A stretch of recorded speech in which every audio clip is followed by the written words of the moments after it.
Hello. We often hear UFO tales of little grey or green men. But what about fire? Welcome to Dark Tales with Haunted Histories. Those of you looking for Jackanory with a slightly more malevolent twist. As with all my dark tales, it is up to you if you want to believe what I am telling you, but I am bringing you the stories as they were told to me, and I may or may not think they're accurate.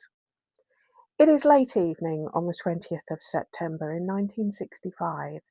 Geoffrey Maskey and his friends Mavis and Michael are cruising around Felixstowe enjoying themselves.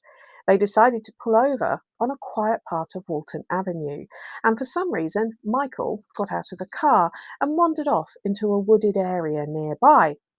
The others were confused, but assumed that he needed to enter a call of nature and carried on laughing and chatting until they heard a really audibly invasive humming noise.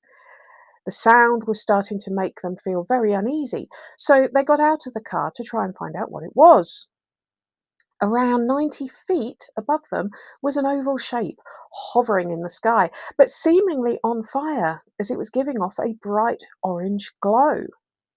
They saw it start to move over to the area that their friend had strolled off to, and realised to their horror he may not be alone in the trees. Absolutely terrified, Geoffrey and Mavis started screaming for Michael, who still hadn't reappeared from the woods.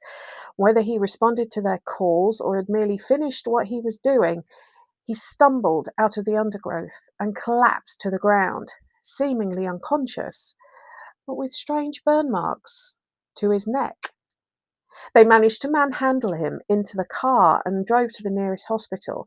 Mavis sat in the back trying to rouse him, and both scared as to why their friend was seemingly comatose. Now, Michael did regain consciousness a few times through the night, but he did not know who any of them were, and he appeared to have severe amnesia, which the medical staff diagnosed as being from severe shock. Thankfully, he woke up completely the next day, but had no recollection of what had happened after he left the woods and was rescued by his friends. But he said that when they had stopped on Walton Avenue initially, he had felt compelled, strongly compelled, to get out of the car and walk into the woods as though something else was controlling him. Had he seen the glowing object in the sky, they asked? No, he said. But as he walked into the tree line, he saw a humanoid figure with huge oval eyes, and it seemed to be engulfed in flames. That was the last thing he remembered. Was it demonic, extraterrestrial, or even something we don't have a word for? Who knows? On that note, have a good evening, sleep tight, and don't worry too much about things that go bump in the night.